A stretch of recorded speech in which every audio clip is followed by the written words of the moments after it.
selalu dialamatkan kepada Jokowi. Padahal Jokowi itu bukan lagi menjadi orang penting di negara kita. Padahal Jokowi itu bukan lagi Presiden Republik Indonesia. Mestinya yang kalau mau dikritik itu adalah penguasa saat ini. Presiden, wakil presiden, para menteri, anggota dewan, ataupun perilaku-perilaku politik para elit yang kemudian menimbulkan kontroversi dan kegaduhan. Tapi kan orang bertanya-tanya, ini kok hampir tiap hari nggak berani, Jokowi ya, itu selalu menjadi sasaran dan kritikan tanpa henti. Apalagi kalau kita mau hitung satu persatu ya. Jokowi itu kan dinilai sebagai presiden yang dinilai memiliki success story yang selalu diapresiasi oleh publik.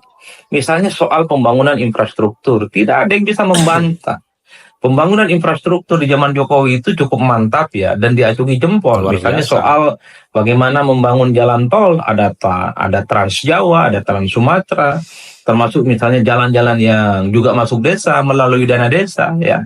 Kemudian ada begitu banyak bandara yang dibangun, begitu banyak misalnya pelabuhan yang dibangun, termasuk misalnya embung-embung yang dibangun. Itu kan sebagai ikhtiar supaya pemerataan ekonomi itu tidak lagi terpusat hanya di Jakarta, tidak lagi di Jawa, dan tentu merata di daerah-daerah yang lainnya.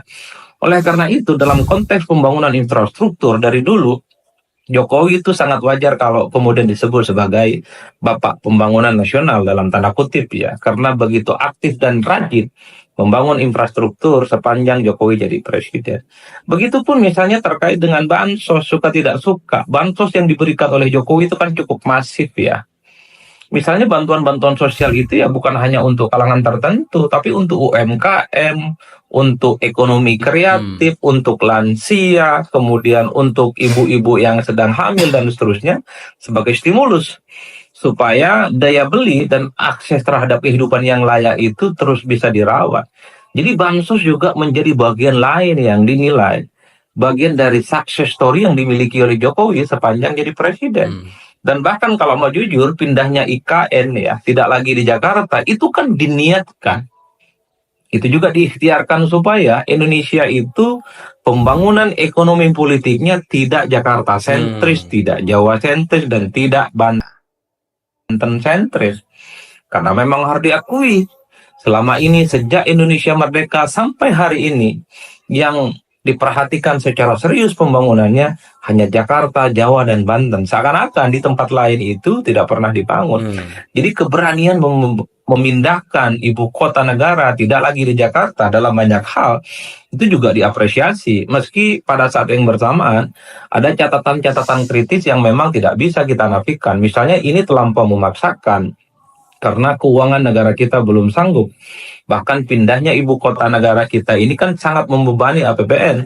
Apalagi tahun-tahun sebelum pindah IKN, Indonesia itu kan anggarannya habis untuk menyelesaikan dan menanggulangi persoalan-persoalan COVID. Tapi nasi sudah jadi bubur, IKN sudah pindah. Ini tinggal bagaimana kita lihat apakah pindahnya ibu kota negara kita ini tentu sesuai dengan harapan atau tidak, karena ada keinginan dan tentu saja ada prediksi IKN yang baru ini akan menjadi epicentrum. Bagaimana peradaban-peradaban baru akan muncul, peradaban ekonomi, peradaban kebudayaan, peradaban politik, sosial, dan seterusnya, dan seterusnya. Itu yang kemudian dinilai bahwa Jokowi ini sudah meletakkan batu bata pertama. Bagaimana Indonesia itu bukan lagi hanya sebatas Jawa, Jakarta, dan Banten sentris ya. Termasuk misalnya kalau kita mau jujur, kita membaca hasil-hasil survei sebelum Jokowi lengser jadi presiden, approval rating atau tingkat kepuasan publik Jokowi yang kemudian surveinya itu dirilis hampir tiap saat, itu kan sampai langit ke-7. Hampir menyentuh 90% masyarakat kita katanya menurut survei-survei itu. Kita semua bisa cek siapa yang melaunching survei itu, mengatakan tingkat kepuasan publik terhadap Jokowi itu tidak dimiliki oleh mantan-mantan presiden yang lain di Republik ini. Hebat kan?